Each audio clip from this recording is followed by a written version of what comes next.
خير الكلام ما قل ودل. تعرف الجملة دي اتقالت ليه؟ أو فين؟ أو مين اللي قالها؟ لو تعرف دي حاجة حلوة أوي، ولو ما تعرفش برضه دي حاجة حلوة أوي، لأنك ساعتها لو عايز تعرف هتسمع مني 30 جملة في 30 حلقة طول رمضان. أنا دكتور فويس محمد عادل، وده برنامج جملة مفيدة. السلام عليكم يا كل المستمعين الكبار والصغيرين، اهلا بيكم في حلقه جديده من برنامجكم جمله مفيده. معاكم دكتور فويس محمد عادل.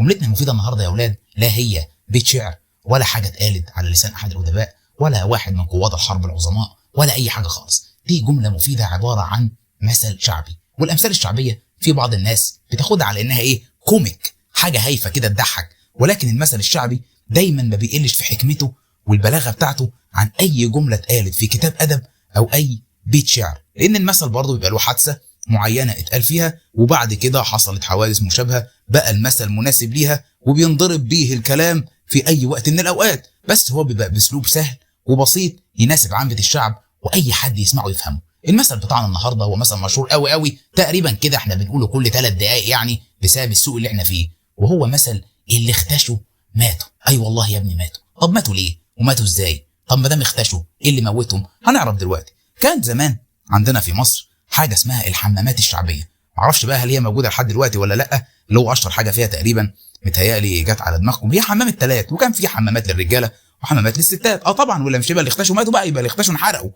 المهم ان الحمام الشعبي ده تقدر تعتبره هو الجاكوزي او السبا اللي كانوا موجودين في ايام زمان. الواحد من دول بيخش يحلق ويروق على حاله ويعمل ماسك والله ما اعرف هو ويظبط نفسه ويقعد في البخار ويستجم ويتدلك ويطلع زي الفل. وكذلك نفس الحال لاخواننا السيدات بالظبط، حتى اي عروسه كانت هتتجوز او اي عريس لازم يعدي على الحمام، مفيش هزار، لو ما دخلش الحمام ما يتجوزش. هو كده. المهم يا سيدي، في احد الحمامات الشعبيه في عام 1889 في عهد العثمانيين، وعارفين طبعا زمانهم كان كله حمامات، وفي احد حمامات السيدات اللي موجود في مدينه جرجه في محافظه سوهاج قامت حريقه جامده جدا. وده ليه؟ لان زمان عشان الميه كانت تفضل سخنه كانوا بيستعملوا فيها الحطب والخشب، بيفضلوا مولعين النار في موائد زي ما تقولوا كده اللي هي جمع موقد، ويفضل النار واخد بالك شغاله وسخنه والحطب والخشب تحتيه. ففجاه الحطب والخشب مسكوا في الحمام وقامت حريقه كبيره جدا جدا جدا، والستات قعدوا يجروا في قلب الشارع عريانين ملط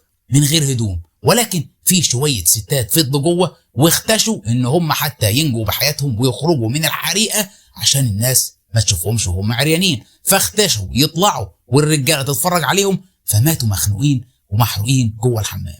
ومن هنا جت كلمه اللي اختشوا ماتوا. حلو قوي. اللي اختشوا ماتوا بقى اليومين بتوعنا دول بتيجي في اي حد ما عندوش دم، او اي حد زي ما تقولوا كده وشه مكشوف او ما بيستحيش بيعمل حاجه ما ينفعش تتعمل، يجي اللي قدامه يبص له ويقول له يا اخي صحيح اللي اختشوا ماتوا، يا اخي صحيح تصدق ان انت ما عندكش حياه. يعني اي موقف فيه قله حياء او ان انت ما بتعملش حساب للموقف اللي انت هتعمله، يعني زي ما قلت لك شايل برع الحياه يا ابني وشك مكشوف وبتعمل حاجه مشينه وعجيبه، دايما على طول بيقول لك اللي اختشوا ماتوا. وهنا المثل الشعبي البسيط ده اللذيذ اللي احنا قلناه بطريقه حتى يعني اقرب للكوميديا شايل وراه حكمه عظيمه جدا، واعتقد زي ما قلت لكم انها من اكتر الحاجات اللي بتتقال في ايامنا دي كل 3 دقائق، لان فعلا تقريبا 3/4 البشر بقوا ما عندهمش حياه وشايلين البرع بتاعه، وفعلا اللي اختشوا ماتوا. فاتمنى يا احبابي المستمعين الحلوين ان احنا دلوقتي لو اي حد هيعمل حاجه يعني تعيبه او اي حاجه ممكن يستحي منها ما يشيلش برقه الحياه وما يعملهاش. على الاقل يا سيدي اللي يشوفك ما تعملهاش،